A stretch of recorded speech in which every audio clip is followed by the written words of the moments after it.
তো আল্লাহ সুবহানাহু ওয়া তাআলা তার পবিত্র কোরআনের মধ্যে বলতেছেন, মান যাল্লাযী ইউকরিদুল্লাহ করদান হাসানা,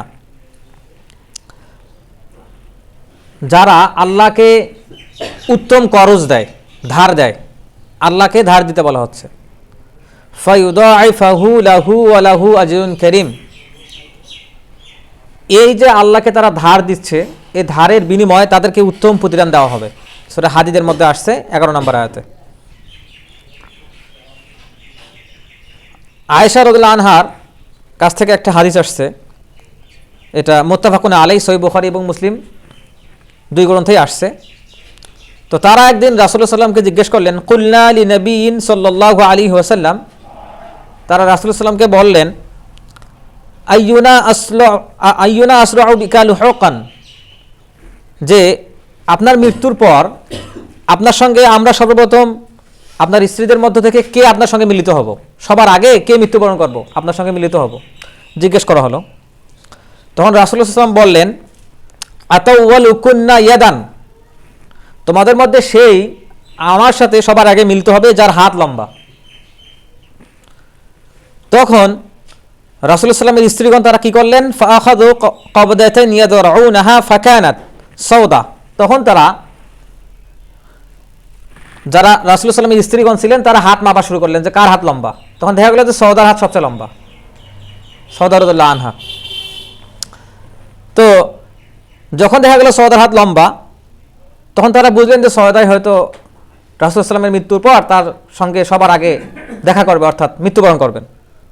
পরে তারা জানতে পারলেন, ফাআলামনা বাদা, পরে তারা জানতে পারলেন, আন্নামা কানাত তুলু ইয়াদাহা সাদাকা, যে রাসূলুল্লাহ সাল্লাল্লাহু আলাইহি ওয়াসাল্লাম হাত লম্বা বলতে বোঝাইছেন যে বেশি সদকা করে তার হাত লম্বা।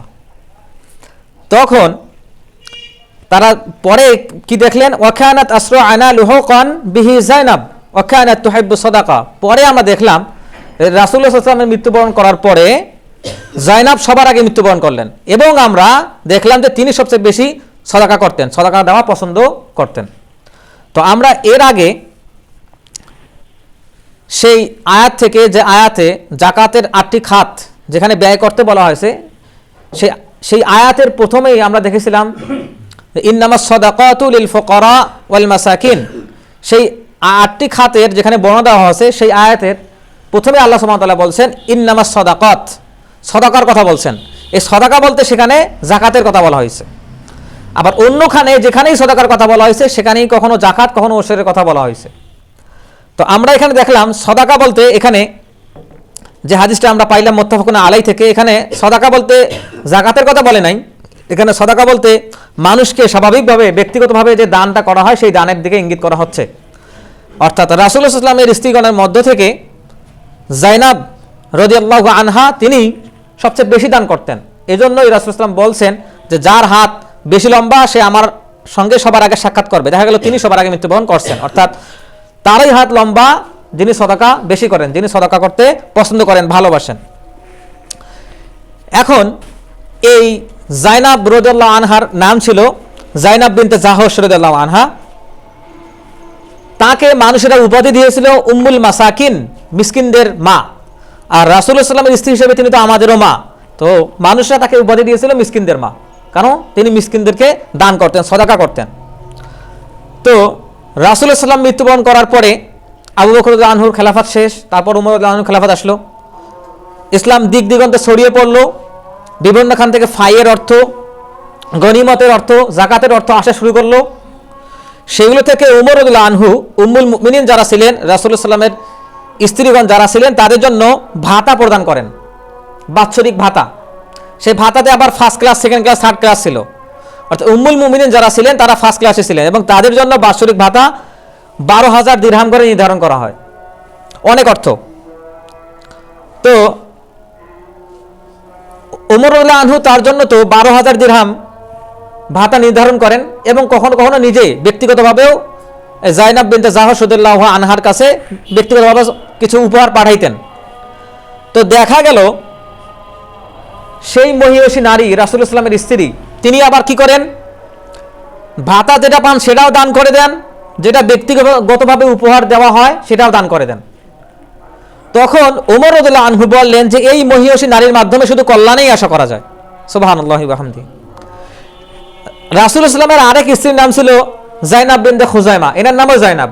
প্রথম জন ছিল জাইনাব বিনতে জাহশ আর এর নাম ছিল জাইনাব বিনতে খুজাইমা রাদিয়াল্লাহু আনহা। ইনি জাহিলি যুগ থেকেই উম্মুল মাসাকিন নামে পরিচিত ছিলেন, যেমন ভাবে জাহিলি যুগ থেকেই রাসূলুল্লাহ সাল্লাল্লাহু আলাইহি ওয়াসাল্লাম আল আমিন নামে পরিচিত ছিলেন। তিনি অনেক আগ থেকেই, তার একটা বৈশিষ্ট্যই ছিল তিনি বেশি সদকা করতেন। রাসূলুল্লাহ সাল্লাল্লাহু আলাইহি ওয়াসাল্লামের আরেক স্ত্রী আয়েশা রাদিয়াল্লাহু আনহা, হযরত মুয়াবিয়া রাদিয়াল্লাহু আনহু তাকে একদিন 1 লক্ষ দিরহাম উপহার দেন।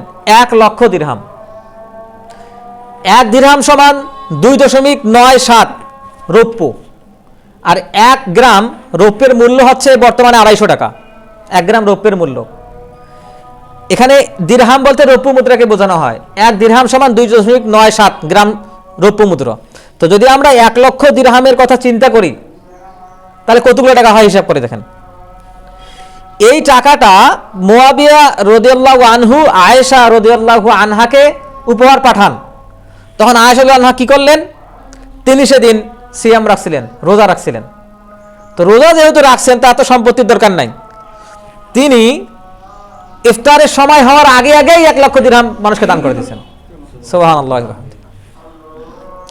এরপর তার বোনের ছেলে, মানে তার ভাগ্নে আব্দুল্লাহ ইবনে জুবাইর রাদিয়াল্লাহু আনহু, তিনি ব্যবসায়ী ছিলেন, ধনী সাহাবী ছিলেন। তো তিনিও একদিন আয়েশা রাদিয়াল্লাহু আনহাকে ওই 1 লক্ষ দিরহাম উপহার দেন, এবং আয়েশা রাদিয়াল্লাহু আনহা সেদিনও রোজা ছিলেন। তিনি সেদিনও 1 লক্ষ দিরহাম ইফতার করার পূর্বে সবাইকে দান করে দিয়েছেন। চিন্তা করেন, সেদিন তিনি যে ইফতার করবেন সেই ইফতারের টাকাটাও রাখেন নাই। তাকে ইফতার করার জন্য নিজের বাড়ি থেকে টাকা পাঠিয়ে, বাজারে পাঠিয়ে সেখান থেকে ইফতার করতে হয়েছে। তাহলে যেভাবে আসছে সেভাবেই তিনি দান করে দিয়েছেন, কখনো নিজের কাছে রাখেন নাই। মানে আমার এই কথাগুলো বলার একটাই উদ্দেশ্য, আমরা গত জুমায় আমাদের এই অর্থনীতির যে বক্তব্যটা ছিল সেখানে আমরা দেখেছি যে মানুষ যখন রাসূলুল্লাহ সাল্লামকে প্রশ্ন করা শুরু করলো যে আমরা কি দান করবো হে আল্লাহ রাসূল, তখন আল্লাহ সুবহানাহু ওয়া তাআলা পবিত্র কোরআনে বললেন ইয়াসআলুনাকা মাযা ইউনফিকুন, তারা তোমাকে জিজ্ঞেস করে তারা কি দান করবে। তখন আল্লাহ সুবহানাহু ওয়া তাআলা বললেন কুলিল আফওয়া, তোমাদের প্রয়োজনের অতিরিক্ত যা তাই দান করতে হবে। এখন আমাদের প্রয়োজন, একটা মানুষের প্রয়োজন কি শেষ হয়? একটা মানুষের চাহিদার কি কোনো শেষ আছে? তাহলে প্রয়োজনের বাইরে বলতে পরিবারের প্রয়োজন, আমার প্রয়োজন, আমার পিতামাতার প্রয়োজন, আমার স্ত্রীর প্রয়োজন, আমার সন্তান সন্ততি সবার প্রয়োজন, মানে আমার দুনিয়াটাই প্রয়োজন। তো এইখান থেকে দেখেন রাসূলুল্লাহ সাল্লাল্লাহু আলাইহি ওয়াসাল্লাম এবং তার সাহাবী, তার স্ত্রীগণ কি বুঝছেন? তারা বুঝছেন আমার প্রয়োজন তো পূরণ করবেন আল্লাহ সুবহানাহু ওয়া তাআলা। তো আমার কাছে যেটা আছে সেটা দান করে দেই। আমি তো তাওয়াক্কুল করতেছি আল্লাহ সুবহানাহু ওয়া তাআলার কাছে, আমার পরিবার তো আল্লাহ সুবহানাহু ওয়া তাআলার হাতে, আমার সন্তান সন্ততির দায়িত্ব তো আল্লাহ সুবহানাহু ওয়া তাআলার। আমি তো উপার্জন করতেছি, তার মানে আমার কাছে যেটা আসছে সেটাই আমাকে দান করতে হবে। এইটা হচ্ছে ধারণা। এই সাহাবী রাদিয়াল্লাহু আনহু আজমাইন এবং উম্মুল মুমিনিন রাদিয়াল্লাহু আনহুম, তারাও এই বিষয়টাই বুঝছেন যে এভাবেই দান করতে হবে। তারা এই উদাহরণগুলো রেখে গেছেন। তখন আবু বকর রাদিয়াল্লাহু আনহু কি করলেন? তার পরিবারের জন্য আল্লাহ এবং আল্লাহ রাসূলকে রেখে আসলেন, সমস্ত সম্পত্তি দান করার জন্য নিয়ে আসলেন। এই দান থেকে হিসাব করাতে তিনি 40,000 দিরহাম দান করছিলেন। চিন্তা করেন, তার সমস্ত সম্পত্তি। তিনি ব্যবসায়ী ছিলেন না। তিনি যখন শোনেন যে মুহাম্মদ সাল্লাল্লাহু আলাইহি ওয়াসাল্লাম মিরাজ থেকে আসছেন, তখন তিনি তো ব্যবসায়ী ছিলেন। তিনি যখন দেখেন যে রাসূলুল্লাহ সাল্লাল্লাহু আলাইহি ওয়াসাল্লাম মৃত্যুবরণ করছেন, তখনও তো তিনি এই ব্যবসার পারপাজেই ছিলেন। তারা ব্যবসায়ী ছিলেন। একদিন তারা রাসূলুল্লাহর কাছে থাকতেন, অন্যদিন ভাড়া করে আরেকজনকে রাখতেন, ব্যবসা করতে যাইতেন। তারা ব্যবসায়ী ছিলেন সবাই। ওমর রাদিয়াল্লাহু আনহু ব্যবসায়ী ছিলেন, ওসমান রাদিয়াল্লাহু আনহু ব্যবসায়ী ছিলেন। এমনকি ওসমান রাদিয়াল্লাহু আনহু রাসূলুল্লাহ সাল্লাল্লাহু আলাইহি ওয়াসাল্লামের অনুরোধে তার সঙ্গে মুদ্রা ব্যবসাও করছেন। তারপরে উবাইদুল্লাহ, তালহা বিন উবাইদুল্লাহ, আব্দুল্লাহ ইবনে জুবাইর সবাই ব্যবসায়ী ছিলেন। তারা ব্যবসায়ী ছিলেন, তারা কৃষক ছিলেন না, তারা প্রশাসনিক কাজে নিয়োজিত ছিলেন না। তো যখন দেখা গেল যে খাদিজা রাদিয়াল্লাহু আনহার সম্পত্তি আবু বকর রাদিয়াল্লাহু আনহুর সম্পত্তির চেয়ে বেশি ছিল না, এবং ইতিহাস গ্রন্থ থেকে দেখা যায় যে 40,000 মুদ্রা দিরহাম, 40,000 দিরহাম তিনি তাবুক যুদ্ধে দান করছিলেন আবু বকর রাদিয়াল্লাহু আনহু। তো এখন যদি 40,000 দিরহামকে বর্তমান সময়ে আমরা এই যে পার্চেসিং পাওয়ার অফ মানিতে হিসাব করি আমরা পিপিএমে, তখন আমরা দেখতে পাই যে 1 দিরহাম সমান যদি 2.97, 1 দিরহাম সমান 2.97 গ্রাম রৌপ্য। 1 গ্রাম রৌপ্যর বর্তমান মূল্য যদি প্রায় হিসাব করি, কম কিংবা বেশি 250 টাকা, তাহলে 40,000 যে দিরহাম রৌপ্য মুদ্রা, এর তৎকালীন মূল্য ছিল প্রায় 38 কোটি টাকা। চিন্তা করেন, তৎকালীন মূল্য কত ছিল? 38 কোটি টাকা। এটা কি কম না বেশি? এক যুদ্ধে একজন সাহাবী 38 কোটি টাকা দান করতেছে এবং বলতেছেন আমি আমার ঘরে আল্লাহ এবং আল্লাহ রাসূলকে রেখে আসছি। চিন্তা করেন, তার মানে তাওয়াক্কুল কোথায় করলেন? আল্লাহর কাছে তাওয়াক্কুল করলেন। আমার দায়িত্ব আল্লাহর উপর, আমার পরিবারের দায়িত্ব আল্লাহর উপর, আমার যা আছে সব আল্লাহর, আল্লাহই তো দিচ্ছে। এই তাওয়াক্কুল। আমরা কি ভাবতেছি যে আমার পরিবারের খরচ, পিতা মাতার খরচ, দাদা দাদির খরচ, নানাদের খরচ, আমার খরচ, সন্তান সন্তানের খরচ, স্ত্রীর খরচ বাদ দিয়ে দিলে থাকবে সেগুলা? তারা এটা মনে করেন নাই, তারা ওইটা বোঝেন নাই। তারা বুঝছেন যে আমার দায়িত্ব, আমার অতিরিক্ত মানে কুলিল আফওয়া মানে আমার কাছে যা আছে সব আল্লাহ, সুযোগ পাওয়া মাত্র দান করে দেওয়া, তারা এটা বুঝতেন।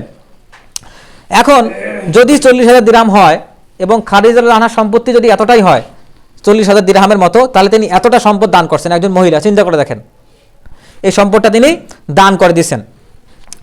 এখন এইটাকে আল্লাহ সুবহানাহু ওয়া তাআলা পবিত্র কোরআনে কি বলছেন দেখেন, ইন্নাল্লাহা আশতারা মিনাল মুমিনিনা, সেসব মুমিন যারা আল্লাহর সঙ্গে ব্যবসা করে, আনফুসুহুম ওয়া আমওয়ালুহুম, তারা নিজেদের জীবন দিয়ে ব্যবসা করে এবং তাদের মাল দিয়েও ব্যবসা করে, মানে জিহাদে যায়। কিভাবে ব্যবসা করে পরে আসছে, বিআন্না লাহুমুল জান্নাহ, এর বিনিময়ে তাদের জন্য আছে জান্নাত। ইউকাতিলুনা ফি সাবিলিল্লাহ, তারা আল্লাহর রাস্তায় কিতাল করে, জিহাদ করে, ফায়াকতুলুনা ওয়া ইউকতালুন, নিজে মরে এবং অন্যকেও মারে, এই তাবুক যুদ্ধের সময়। তাহলে এইভাবে একজন মহিলা যদি দান করতে পারেন এবং সাহাবীরা যদি দানের উদাহরণ রেখে যেতে পারেন, তাহলে চিন্তা করে দেখেন তারা কি ধনী ছিলেন না গরিব ছিলেন? ওসমান রাদিয়াল্লাহু আনহু যখন মৃত্যুবরণ করেন, তার আগে ওসমান তো শহীদ করা হয়, তো তিনি মৃত্যুবরণ করার আগে তিনি জানতেছেন যে রাজনৈতিক পরিস্থিতি খারাপ, আমার সময় এগিয়ে আসতেছে, এবং রাসূল সাল্লাল্লাহু আলাইহি ওয়াসাল্লাম সেটা বলেই দিয়ে গেছেন যে তিনি শহীদ হবেন। তখন তিনি তার সম্পত্তি হিসাব করে দেখলেন, তার মৃত্যুর পূর্বে তার সম্পত্তি ছিল 3 কোটি দিরহাম। চিন্তা করেন, 3 কোটি দিরহাম, যার বর্তমান বাজার মূল্য হচ্ছে 2,500 কোটি টাকা। সুবহানাল্লাহ। এটা ছিল রৌপ্য মুদ্রা। তার স্বর্ণ মুদ্রা তার কাছে ছিল 5 লক্ষ দিনার, মানে 2,500 কোটি টাকা। এগুলো তিনি তার যারা বংশের লোক ছিল তাদেরকে দান করা শুরু করলেন, এবং মৃত্যুর পূর্বেও দান করে দিয়েও তখনও তার কাছে 1000 উট এবং খায়বারে যে 2 লক্ষ, খায়বারে যে জমি জমাগুলো ছিল সেগুলোর মূল্য প্রায় ছিল 2 লক্ষ দিনার, মানে 1,500 কোটি টাকা। চিন্তা করেন একজন সাহাবীর সেই সময় সম্পত্তির পরিমাণ কয়েক হাজার কোটি টাকা। কি মনে হচ্ছে তারা গরিব ছিলেন? এবং আব্দুর রহমান ইবনে আউফ রাদিয়াল্লাহু আনহু, তিনি কোন এক সময় মদিনায় ঢুকতেছেন, ঢুকে যুদ্ধের ডামাডোল চলতেছে, রাসূল সাল্লাল্লাহু আলাইহি ওয়াসাল্লাম কোন এক জিহাদে যাবেন, রাসূল সাল্লাল্লাহু আলাইহি ওয়াসাল্লাম বলতেছেন যে দান করো। তখন তিনি মদিনায় ঢুকতেছেন তার পণ্যবহর নিয়ে, সেখানে প্রায় 700 উট ছিল, 700 উট, সেগুলো 700 উট ভর্তি খাদ্যদ্রব্য, একটা উটের মধ্যে 10,000 টাকার খাদ্যদ্রব্য আছে মনে করেন, মানে খুব কম করে হলো 700 উট আসতেছে। তখন মদিনার লোকেরা মনে করতেছে 700 উট মানে কি, মানে মরুভূমির বালু ওড়াওড়ি করতেছে।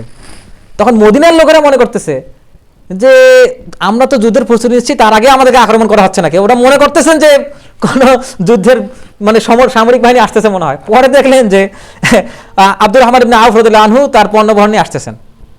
এই যে তার কাছে 700 উট ছিল এবং সেগুলোতে ভর্তি খাদ্যদ্রব্য ছিল। এখন রাসূল সাল্লাল্লাহু আলাইহি ওয়াসাল্লাম যুদ্ধের জন্য চাচ্ছেন, তিনি তো ধনী মানুষ, তখন কি করে 700 উট এবং এই যে এগুলো ভর্তি যে পণ্যদ্রব্য সব দান করে দিলেন। চিন্তা করে দেখেন, মানে একবারের ব্যবসায় সবগুলো দান করে দিলেন। এবং এই সম্পত্তিটা পরবর্তী হিসাব করে দেখা গেল তিনি এই একটা যুদ্ধের জন্য প্রায় 74 কোটি 97 লক্ষ টাকা দান করছেন বর্তমান সময়ের হিসাবে।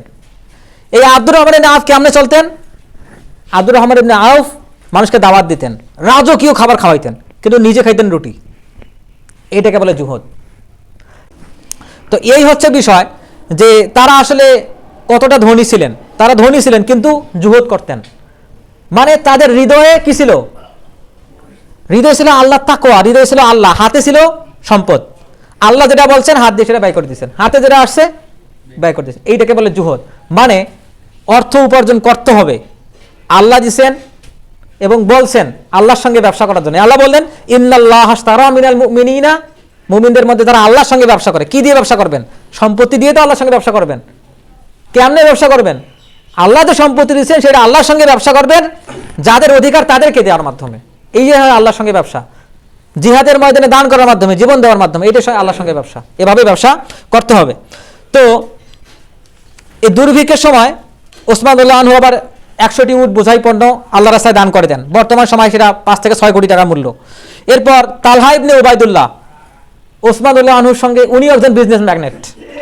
ওসমান রাদিয়াল্লাহু ব্যবসা করেন, তালহা ইবনে উবাইদুল্লাহ উনিও ব্যবসা করেন। তখন তালহা ইবনে উবাইদুল্লাহ একবার কি করলেন, ওসমান রাদিয়াল্লাহু আনহুর কাছ থেকে ধার চাইলেন যে কিছু ধার দেন, আমি ব্যবসা করি। তখন তালহা ইবনে উবাইদুল্লাহকে তিনি 50,000 দিরহাম ধার দেন। যখন তার সম্পত্তি চলে আসছে, ব্যবসা করে লাভ পাইছেন, তখন তিনি ফেরত দিতে গেছেন ওসমান রাদিয়াল্লাহু আনহুকে। ওসমান রাদিয়াল্লাহু আনহু বললেন, জান, এটা আপনাকে গিফট করে দিলাম। চিন্তা করেন, 50,000 দিরহাম। এই হচ্ছে সাহাবীদের অবস্থা।